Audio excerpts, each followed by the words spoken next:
Okay, so we're live on YouTube right now. Perfect. Awesome. All right, let's start then.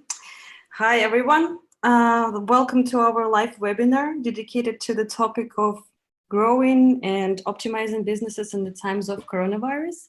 And I'd like to take a couple of minutes to first introduce you to tonight's topic a bit more and our agenda for today. So since January 2020, all of us, employees and business owners, regardless of the company size, didn't expect that they would need to turn their business strategies upside down, basically, and navigate through a global health crisis that also triggers an economical fallout. And we all basically need to find new ways and find new business strategies and revenue models right now. Unfortunately, that's a reality, and we need to all act fast and take the risk and quickly adapt to the changes. So today, Elena Poughia, CEO at Data Natives, and UC Tapio, a strategic growth advisor at Ghost Company, will engage in a conversation on what do we need to do to actually not only survive but also thrive, and what kind of methods, tools, ideas, and strategies businesses can use to grow. You will hear basically how we at Data Natives are refocusing and expanding our activities to suit the needs of our data science community, and how Ghost Company experts in service innovation are growing strong communities through purpose building. At the end of the conversation, we're going to kick off a Q&A session with all the attendees. So please feel free to start asking your questions right away in Q&A section or directly in chat here in Zoom. And for those who are watching a YouTube live stream of this webinar, please ask away right there in comment section, and we'll get back to your questions in the end of the discussion. So Elena, Yussi, I'll let you start your talk. Thank you very much, Evgenia. Let me mute all of my social media popping in here.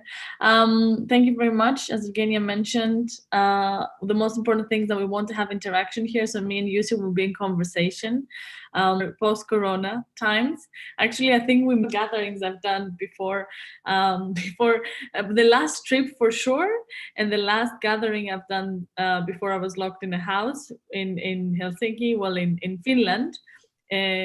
Where we had a very beautiful conference organized by Yushi. So thank you. Yes, it's nice to see how, well, not nice actually, it's interesting to see how things evolved. I wouldn't say nice, because from the conversations. But the good thing is that it brought us together and kind of it's the power of all these like communities that we still have these connections, and we can share and we can cooperate even if we don't have the opportunity to meet face to face. Exactly, and this is what we're going to discuss now, like what has come after the Corona or during the Corona times. So as we said, like we want to have it interactive, so we will take questions even from the audience while we are discussing things between us. So let's start by maybe sharing our experiences. I'll let you take the floor, Yussi. Tell us how the Hack the Crisis hackathon came about. What has happened to you this time?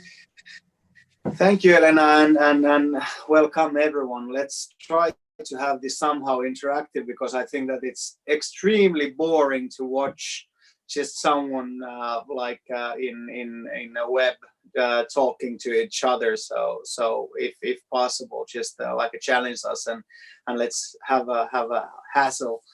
But yeah, so like Elena mentioned, I have the experience. I'm working in a Ghost Company. I'm the co-founder of it, which is a service innovation company and entrepreneur in many fields, and I've been also organizing these conferences for a while. And the events are extremely important normally, and they are also extremely important to get people together in these extreme times. So this Hack the Crisis movement, which Estonian fire starters started immediately after the lockdown in just a few hours, which kind of in the next week and in 4 days I also built in Finland quite successfully.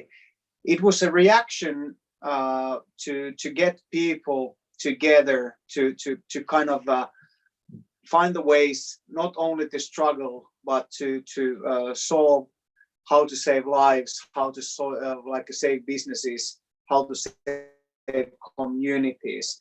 And it was very important for me in many ways.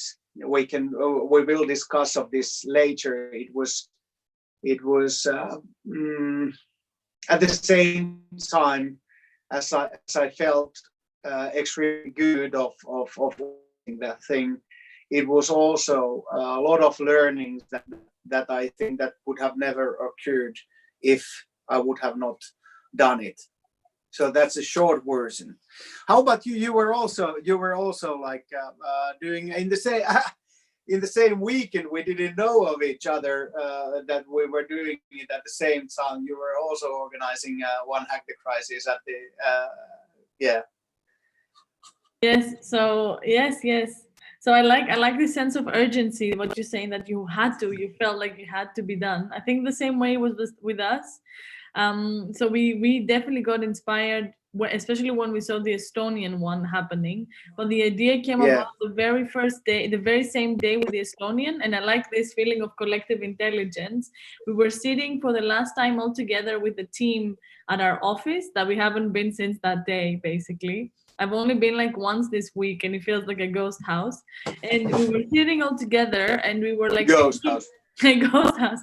We were see ghost house, a ghost company. We were sitting all together, and we were thinking like we were sharing like our worries and what's gonna happen with our loved ones. And actually, a person of the team was really taking a stand and saying we should contact the German government and we should tell them, or we should do something about it. We should find a solution. And yeah, that's what we did. Actually, we contacted the German government. In the end, we didn't end up working with them, but it seemed like not directly, at least. Like we had affiliations, and of course, like there was a big hackathon happening at the same time as well.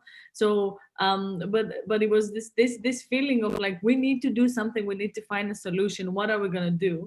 And that's but Elena, I have to interrupt you because I want to stuck to this sense of urgency, because it is one of the key points. Like who are able to act quickly? It's kind of who are those who can do that immediately when there's a question, even if it will not be perfect. It is never perfect. But I think that the timing was very crucial for this. Because now, if you think, I think that it's now 4.5 weeks from the Hack the Crisis hackathons that we were running. If you think kind of the awareness of the crisis now, at least in Finland, it's all the time going down. So people are, it's not anymore so urgent. People are not so willing anymore to kind of participate and to share as they were 4.5 weeks ago.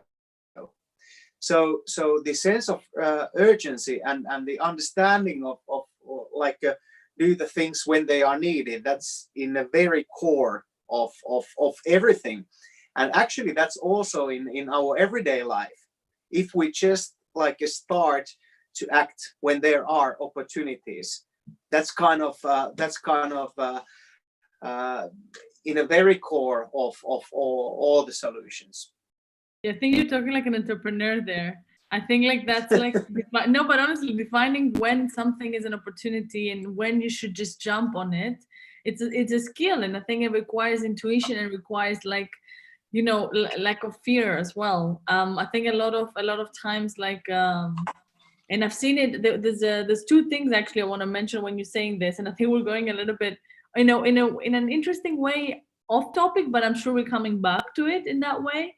But I've been having I have a mentor, and we had a discussion this week because we listed all the things that I do, you know, and he basically told me you need to do 3 lists. You need to do the things that must happen, because you need to do them. So, prioritize the things that they're at the top of the list.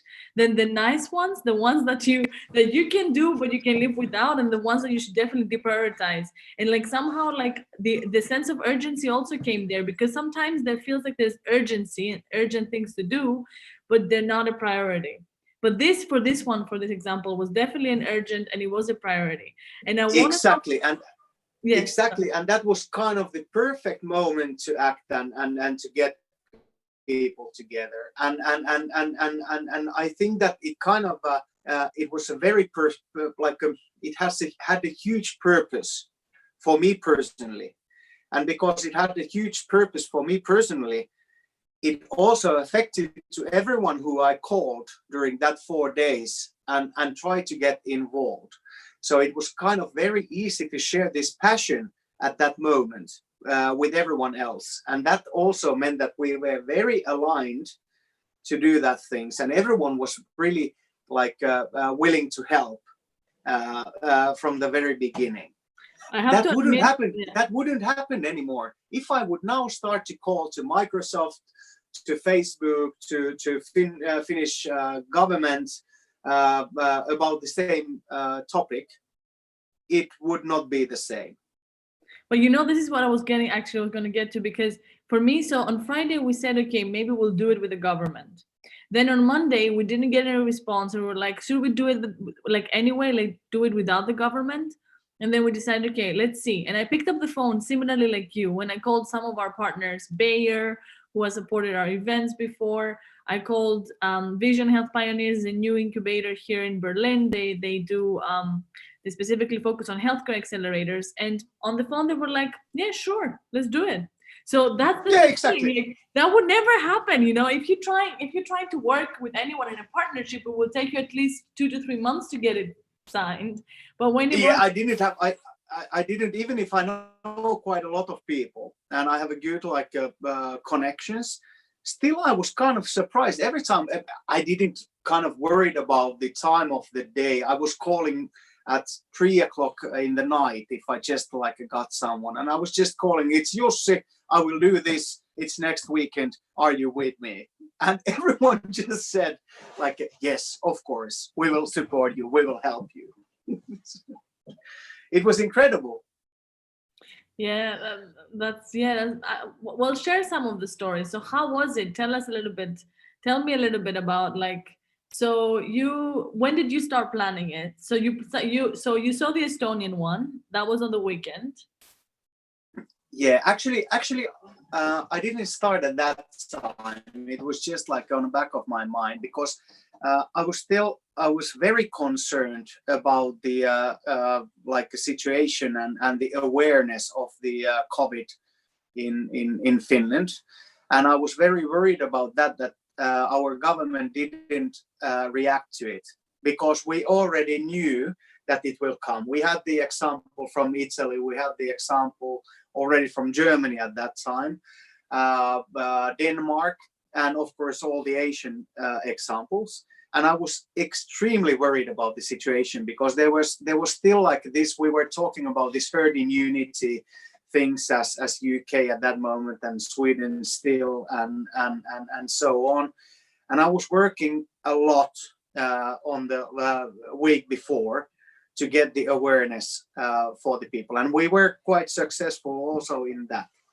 And I had it already that, okay, after this I will not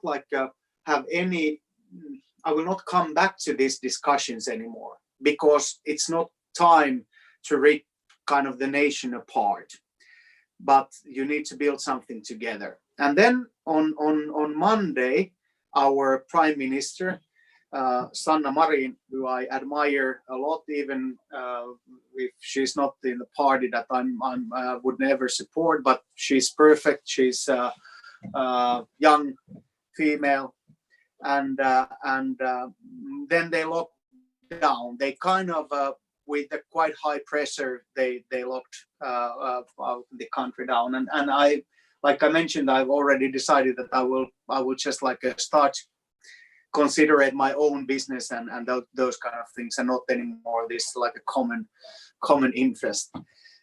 Then I kept my promise for 45 minutes. And then I was thinking that what are the opportunities now to have like the most biggest effect to support this thing. And then I kind of remember that I don't have to invent this again, because Estonian already and my friends there, they gave a trial. They are actually also the same unconference people as you, Elena, and me are. So then I just started to act on Monday evening at I think at 10 o'clock. I started to first call to people who could be like the supporters of that, and who, as I called to the biggest VC owners in Finland first, that okay, I will not ask you for the money, but you need to cover my back, because even if I'm doing this voluntarily, there will be some costs. I don't know, how much are you willing to do that? I called to City of Helsinki that, okay, again, you think that I'm asking you money? No, I'm asking your support.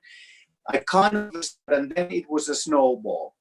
It was like everyone was just like collecting around me and trying to support me anyways. I've never organized a hackathon in my life. That was the first and probably the last that I organized, and it was the biggest online hackathon ever in Finland. So I worked, I'm honest when I'm saying that, minimum 20 hours per day, like those from Monday evening to Sunday evening to put it together. And yeah, it was a trip. I'm working quite a lot in my normal life, but still I think that I put during that week, I put like 2 months of like a work in just 6 days to that, and I was not the only one. Trust me, I believe. Sorry, 100%. this was quite a long explanation, but still. But we ended up to the situation when we had around 2,000 people solving the challenges. I think that at the beginning there were like 600 teams, which then merged, and we got 230 ready projects out of it during the weekend.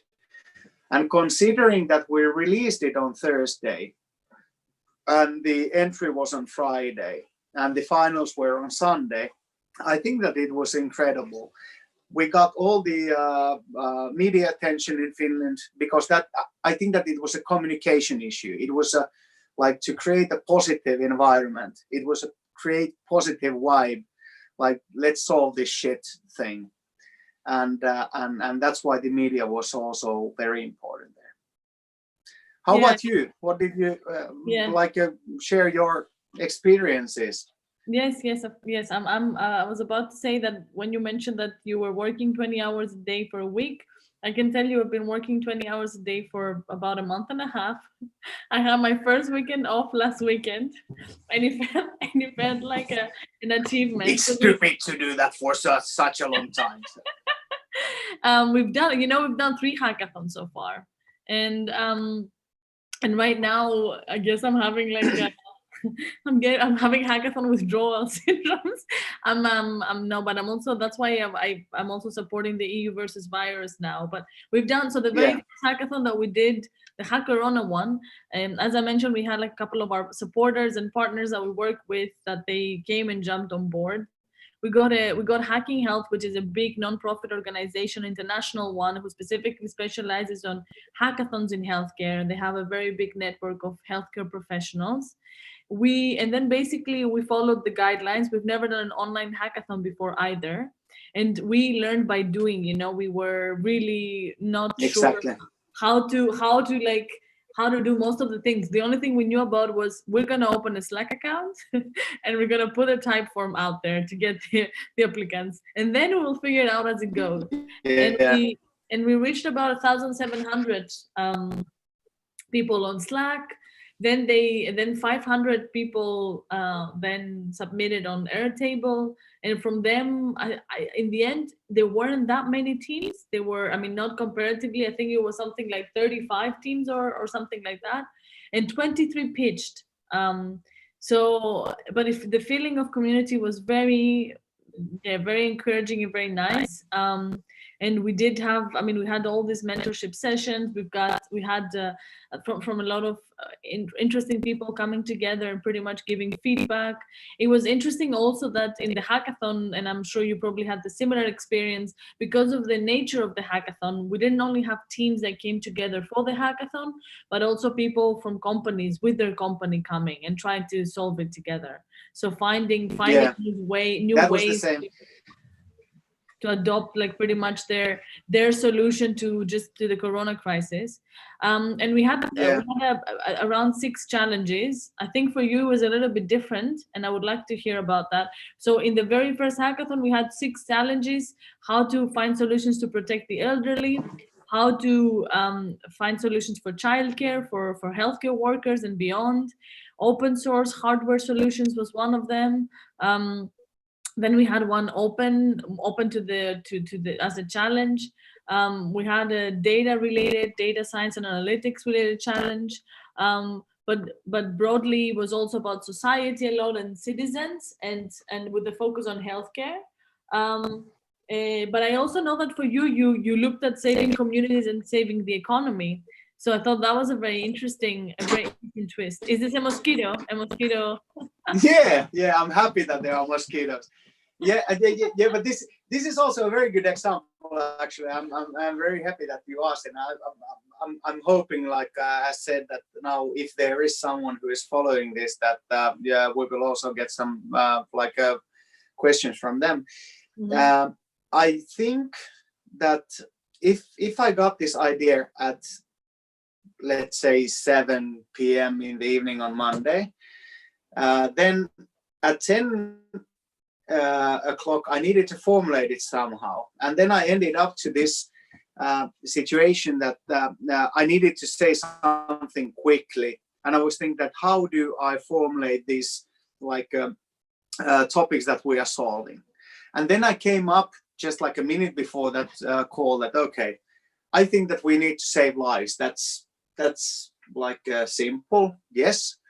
At the same time, there is a need for saving communities, because I think that the communities and like the people close to us, like the older people who how we can support them, or the local business owners or whatever, there is like this community relation that we need to support.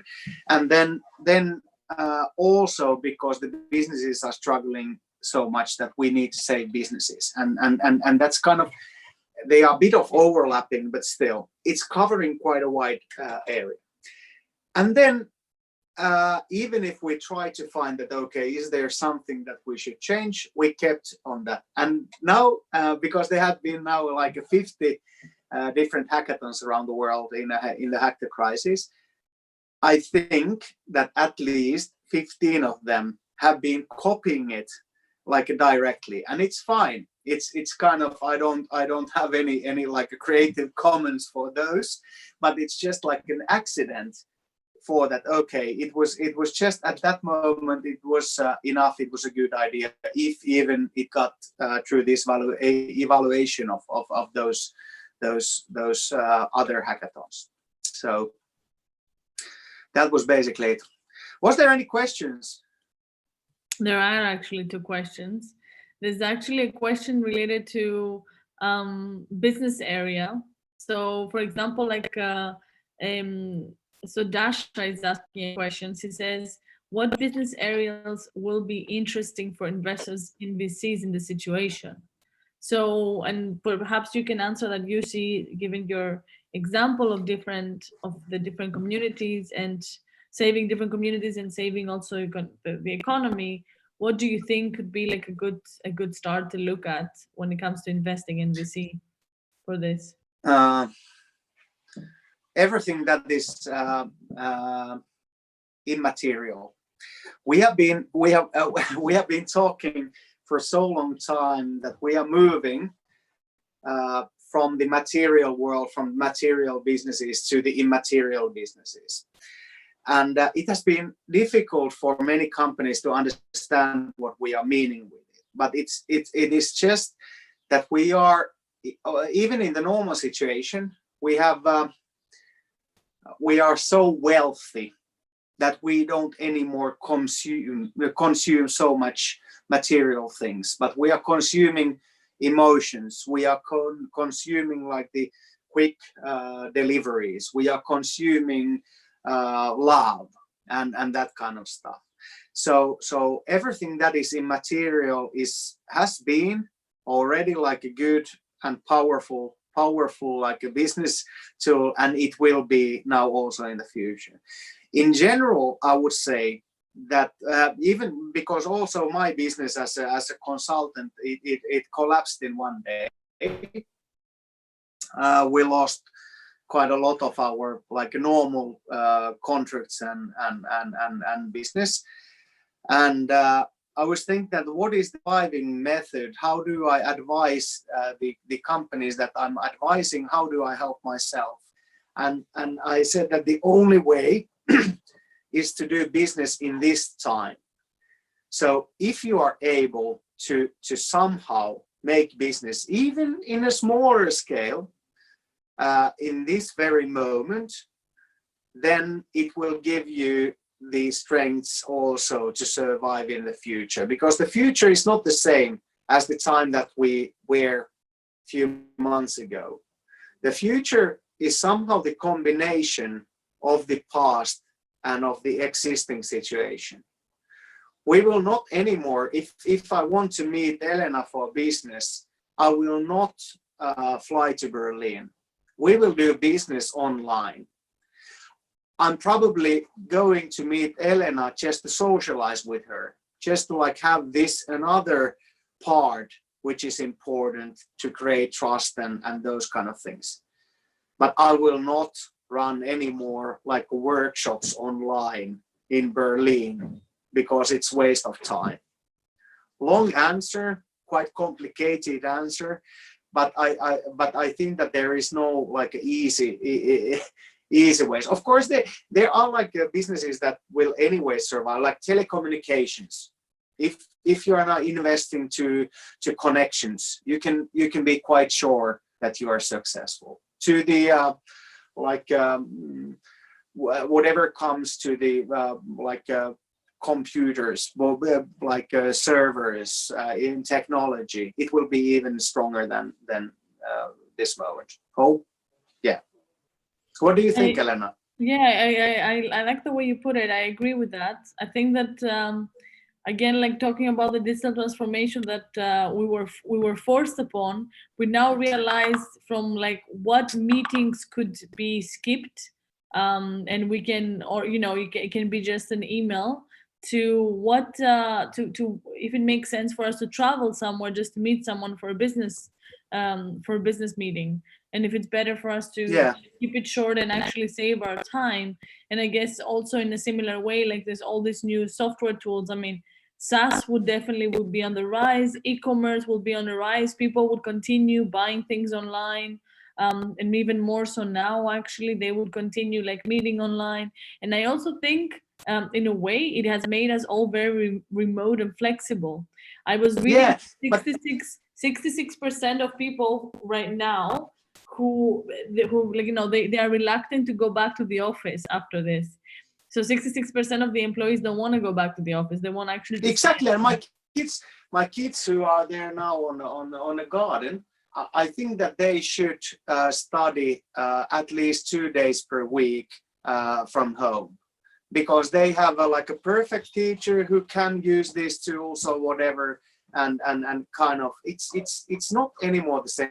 We are learning so many things at this time, and I have to bit of disagree with you in the sense that I'm not having any meetings. I'm kind of, every time when someone is asking from me that, okay, could we have a meeting online?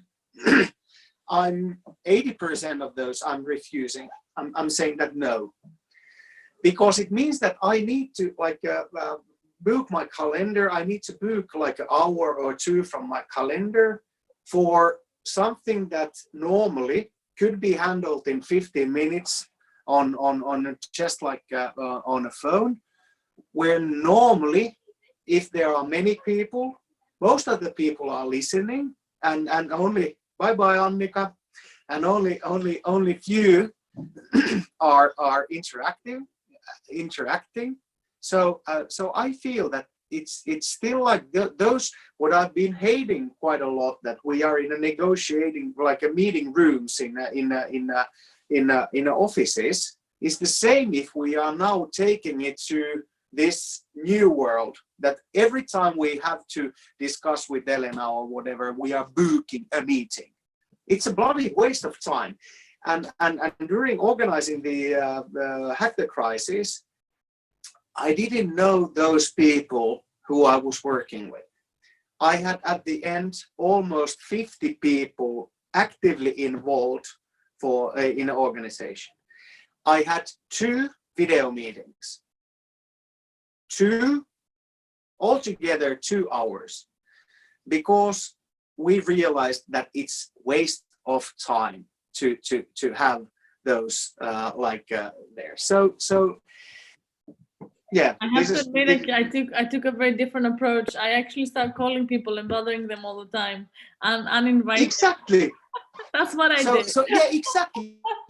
When you have a question, you can have a video call, you have a normal call. If you need more people involved, then you just add from the bottom that, okay, I need to have also this one. Then we are 3 here. We are solving the challenge immediately, but we are not booking those slots, which are kind of distracting and putting our efforts to the wrong place. I see what you mean. Yes, I see what you mean. I think there's like, I mean, if we were to talk about how to work online and also how the hackathons worked, and I think that really goes well with one of the questions that Georgia asked here. I think that one of the things that I've noticed is that there's been a struggle in communicating. And I've noticed that, I mean, when you have like 2,000 people in a channel and they all have the questions and they all popping one and after the other, there is a chance that in this channel you won't be able to answer all their questions, or you won't be able to find, you will miss information. And then a lot of the times what I've noticed is the same questions popping again and again, and people still feeling quite lost and not connected.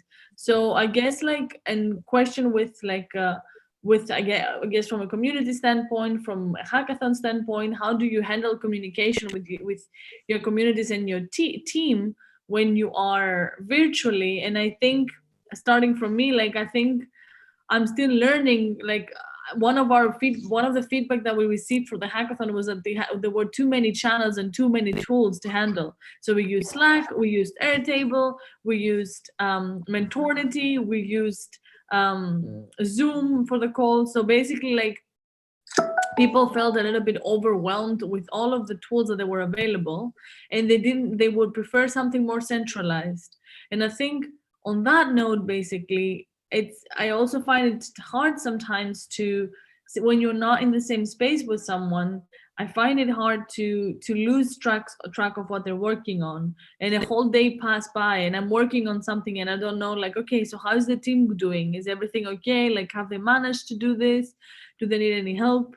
So I don't know. I think that's one thing that we should definitely look at. And I know that everybody's saying that the solution for that is over communication, but I still think that there's ways that we can improve it, perhaps with more clear and efficient communication. What do you think? We Finns are very efficient, and we are very controlled in many ways. So I think that we have a tendency to control everything, and to also have like a kind of over-engineered the things. I think that like when following, for example, 2,000 or 1,000 people working in Slack and asking their questions, I think that kind of all those questions which are not important become a background noise, which means that if there's an urgency, people will find a way to get an answer. They will change the channel. They will do whatever in order to get this. And then kind of the time also takes care of some questions. Well, like you mentioned, that there are like 10 people asking repeatedly the same question where the answer is already in the in the 7 channels. Whose fault is that?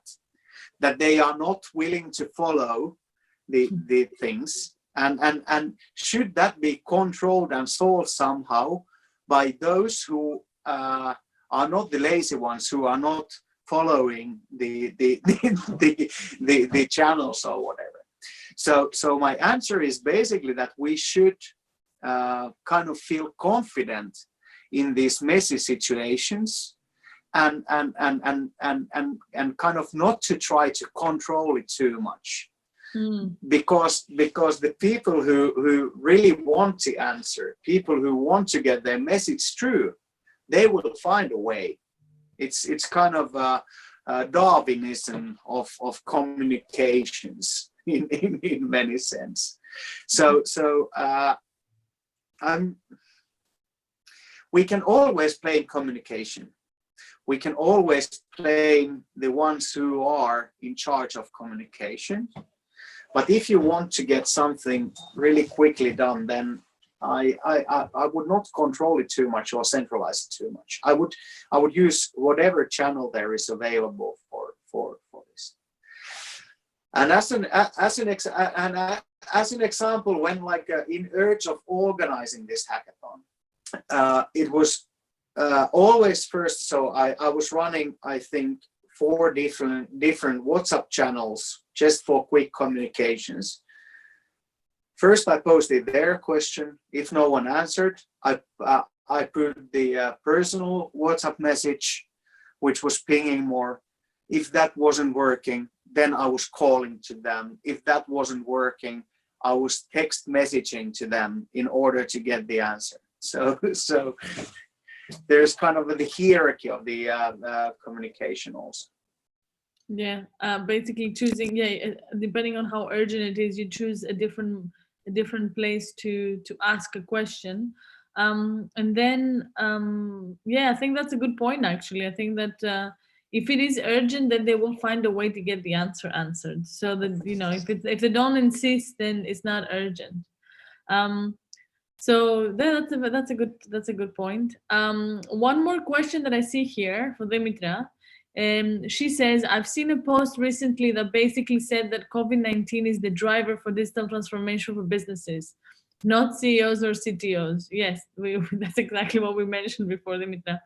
Do you think that's true for Germany in particular? Well, okay, that's for Germany. Will larger companies learn to become more agile, less conservative, or will this be forgotten? I love this question. I love this question. I really want to hear that what you are answering. Okay. Yes. What? My answer? Starting first. I start. Yes. First? Yeah. Okay. For Germany, do you think that's true for Germany? Oh well, I've been here a while.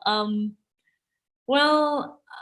I mean, I have to admit that I live in a bubble in Germany. So I live in the startup community and it feels quite agile. However, when it comes to working with corporations, it does take some time to get things done, and there's a lot of processes in place. I don't know. I have to admit, like, I was impressed already by the hackathon the German government put together within a week. I was already impressed by. I mean, I've heard, like, there was a lot of people that came together. There seems to be a lot of solidarity in this time of Corona crisis, which is remarkable. He's coming to pick up some ice cream. Sorry. Hello. Is this your son? Nice. Yeah, sorry. Oh, ice cream, nice idea. And then, so yes, I see a lot of solidarity now. Whether things will go back to normal, I have to admit, and with this, I want to go back with what you also said in the beginning about the sense of urgency. I have to admit that I'm afraid that even though things are super important right now, there's like less sense of urgency, and we're somehow becoming more comfortable in the situation that we're in. We're less afraid. We know it's gonna go away. And I think that maybe like once this is over, some countries will go back to what they, how they've been before. Because that's the way they know, and that's the process they've established. And when you are in a country that over engineers everything, and you know that as well from living in Finland, you also don't want to change what you've already engineered. You're comfortable in this engineering infrastructure, so you change very little things in it. So I don't know if that, I don't know if that would bring the high digital transformation or not. It will definitely change the way we think, but at the same time, I don't know if it will change how we do things. Have I answered Yeah, that question? I I kind of I have to say that Finland is kind of in many ways has been a little brother of Germany. Have been following the same kind of engineering cultures. We have been very good in just like producing different engineered stuff and not selling them, and we haven't had the opportunity to have the car industry. So I don't know what we have been selling, just pulp probably and some big pieces of metal. But Finland has changed. Finland has changed a lot. I think that we are quite agile today. I don't see if I'm working quite a lot in Germany also, and for example, if I'm driving to the automotive factory in Germany, I still see that there is a parking lot to managing director for women and for people with some other things. So it's just an example that how Germany still, and that's truth. I have the pictures where I've been running there. There's a MD, there's a secretary, then there's a female. So there's a long way to come to a modern kind of agile thing, even and especially when it's going quite well. Now it's not, it will not go well, and that will change the structures. That's a kind of the short answer. It will kind of challenge everything that there has been, and the only way out of it is to get kind of the perspective for this new world. So yes, it will change. I think actually you're right about this. I agree with that. So I think that's it. That will be a lot of change in terms of the industries. And Germany has been known for a lot of like the car manufacturing industry, a lot of a lot of manufacturing products, and I think from that perspective, as we're seeing like the evolution of moving from the material to the immaterial services and solutions, that would also affect the economy, and that would affect how business is run here, because that would mean that there's a lot of reinvention that needs to be made, basically. And at the same time, it's not only the fault of the like the corporations or whatever. I'm not blaming them. It's, for example, whatever comes to the over carefulness in the data privacy. I think you're frozen. Is UC only frozen for me or for everyone? Sorry? It's okay for me, actually. Okay. Yeah. So if it's okay for you, hopefully it's always okay also for someone who's following. I'm not sure. Yeah, guys, let us know if you have any problems watching the video. Just write in chat. I think Elena is frozen now, but yeah, please continue. Yeah. Okay. Yeah. Yeah. So what was talking about. Yeah, kind of, yeah, that it's also about how careful you are with the privacy and how concerned you are with that, because I'm always using as an example the taxation process, which in Finland it's kind of, we don't have to do anything. I mean, nothing for getting our like the yearly taxation done. And then when I'm comparing it to Germany or UK or whatever, it's quite a lot of paperwork for everyone, and it's basically because people don't want to share their personal data, and I kind of trust to the government, and I trust that my data is in careful hands, and I think that there's a tendency in many countries not to give access to the data, which also doesn't then kind of enable the automation of the many processes.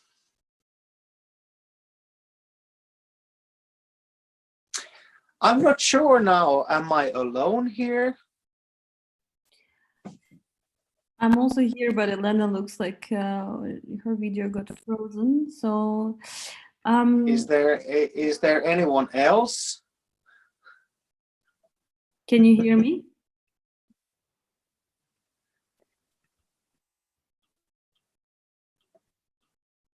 Yeah, I can hear you. Okay, that's good.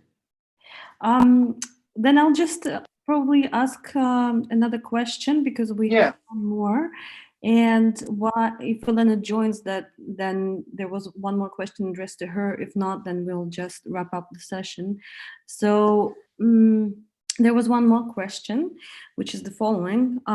Right now, for many companies,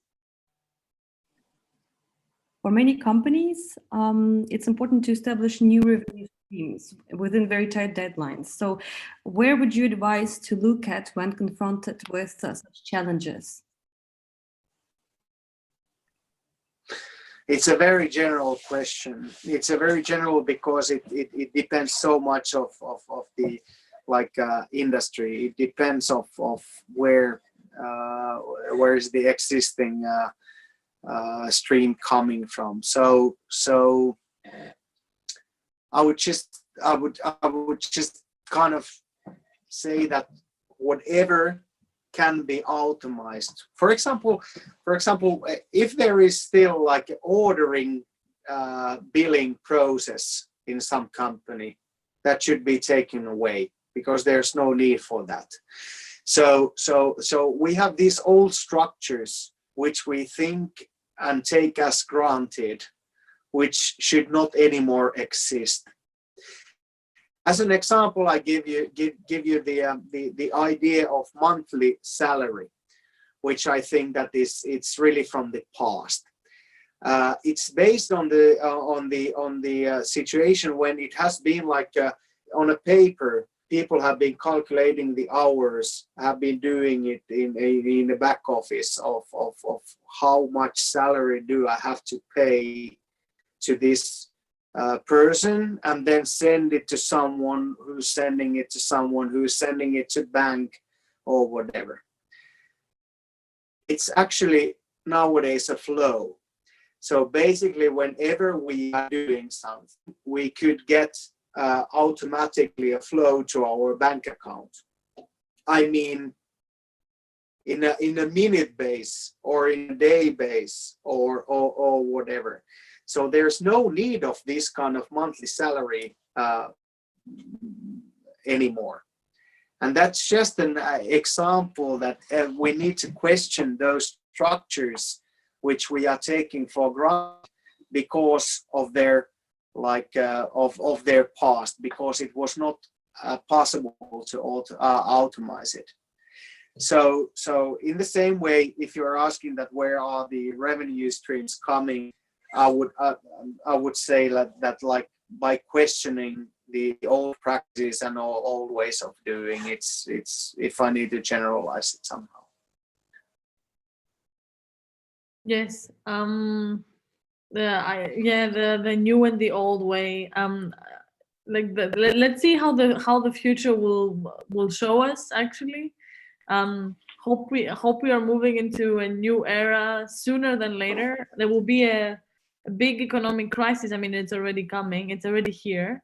But let's see, at least like when it comes to our relationships, if the solidarity will persist. I think that's the most important thing for me. You know, if we will continue being so tightly knit, and if this sense of commitment and community will continue that way.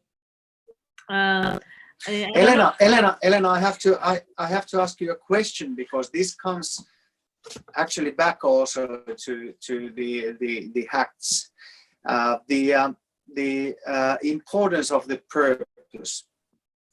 I have been thinking it a lot before and after. We have been running a corporate workshops around the purpose. We have been running the individual visits Finnish forests for seeking the personal purpose. But it just has become so evident with this case. What do you think? How did you feel the importance of the shared purpose when you were going to, or you were organizing the hackathon and you were kind of responding to the crisis? I think that that's a good question. I think like it made me feel that I was, part of something, that I could actually contribute in a way that was meaningful and make an impact for the world. And I think like, that's at least like for me, I'm that's my motivator. There's different motivators for different people. For me, my motivator is always, how can I make impact, or what kind of impact am I making into whom, like whose lives am I impacting right now, and like how can I help and how can I move things forward. And it really made me feel like I was part of something and taking a stand. I think like on this question, actually, with purpose that you're saying, one of the biggest concerns that I have about this hackathons is, what about the next day? Are these projects going somewhere? Is there going to be a next, is there going to be a next point for them? Are they going to get funded? Are they going to be formed as a company? Will they find partners to work with? I had the same concern on Friday before the hackathon, and then I solved it. So I created kind of this solution group, which I had biggest, I think, probably not the biggest, but in a top 4 VC owners. I had the city of Helsinki, I had the ministries, I had the Microsoft and Accenture executives there to follow those projects afterwards in order and give all the support needed for those who are which are important. And we were working more than 2 weeks after the hackathon to help those projects. We were giving them, organizing them some funding. We were organizing them some special how do you call it? Like the more resources, and I think that helped quite a lot. And do you see these projects now continuing? Like, yes. Are they going? Yes, they do. Are they going to the other hackathons, the next stage? Some are, but some of them doesn't have to go anymore. For example, the solution that one voluntarily group was building around resources of the healthcare, so that where the healthcare professionals are needed in Finland, that you could get like those people who are capable of doing those things from another areas. We help them with some just a small funding. We help them with mentoring them afterwards. We help them with giving them some resources, and they got after a week they had already 1,000 registered professionals of healthcare, which is quite a lot in Finland to help each other. So yes, they are going somewhere. They are definitely going somewhere. But coming back to this purpose, because I think that it was in a very core of this, and it is in a very core of all the businesses. Because what I saw, like you were telling that it was important for you, but because it was shared purpose for everyone. It meant that we got people around us. And it meant that people were doing it from the bottom of their heart, not with their egos, not with their kind of a personal intentions, but to really for the common purpose. Last time, I have to say that Estonia is a powerful nation because they have had the purpose for a very long time. They are also lacking of it now, or they were lacking of it before. I was helping with the strategy of a startup Estonia, which is kind of the governmental body of the startups, and because they got the independence from the Soviet Union at the beginning of, I think that it was 1991, 1992. They got out from this poverty. They got their first like real scalable international businesses. Then they didn't anymore have their common enemy. But they still remember it.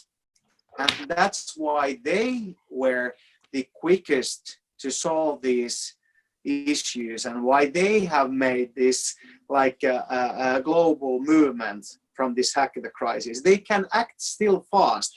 They can align their purpose real quickly.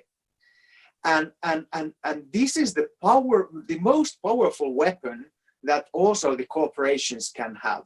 If there is a shared purpose, if there is something that you can like honestly be connected and put your efforts on that, you can change the world with any company that is. But there is like there has been so much lack of this because it has been all about in a startups of getting exits, in a corporation of getting like the biggest profit for the owners or this kind of thing. So we have been lacking of it. To be honest, we need to find that purpose also in our normal future, what we are heading to. I think that's a great way to end this conversation. I think there's nothing else to add. It's true. It's a very good it's a very good point, and I think it's a sentiment that we should all be thinking about. How can we align our purpose, and how can we find a way that we are doing things from the heart in a way? But yeah, let's see how this will continue, the hackathons and beyond.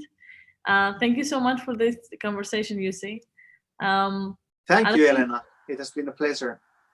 And have a good evening and enjoy your ice cream. And your birthday. Happy birthday and your birthday. Yeah. Thank you so much. It was a pleasure. Hopefully it was some interesting listening also to the others. Thank you, I'm sure. Have a good day. Ciao. Bye. Ciao. Bye.